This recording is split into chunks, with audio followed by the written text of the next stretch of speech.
কেমন আছো তোমরা সবাই? আশা করছি ভালো আছো। আর হালকা হালকা বৃষ্টি পড়ছে, বৃষ্টির আওয়াজও অবশ্য শুনতে পাচ্ছ। আর আমি যেটা বলার জন্য ভিডিওটা শুরু করলাম সেটা হচ্ছে যে আমার কাছে দুটো বই আছে। এক এক হচ্ছে শেক্সপিয়ারের, যেটা আছে কিশোরী রচনা সম্ভার। আর একটা আছে চাণক্য, যেটা আছে চাণক্য শ্লোক ও নীতিকথা। বিষয় হচ্ছে আমি অনেক দিন আগে পড়েছি, আর রিসেন্ট 2-3 সপ্তাহ থেকে পড়তে শুরু করেছি।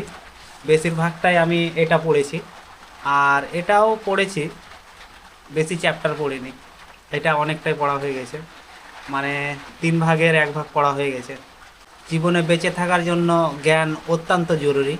অনেকটা খারাপ পরিস্থিতিতেও কাজে লেগে যায়, আমারও লেগেছে এই বইটা পড়ে। তো আমি এতটাই বলবো, তোমরাও পড়ো। এতে যে কোনো বই হতে পারে, আমি যে বইটা পড়ছি সেটাই পড়তে হবে সেরকম কোনো কথা না। ডিগ্রির জন্য না হলেও জ্ঞান অর্জনের জন্য অবশ্যই পড়ো। जब तूफानी हवाएं चारों ओर से आक्रमण करती हैं, तो बुद्धिमान लोग बचने के लिए झुक जाते हैं।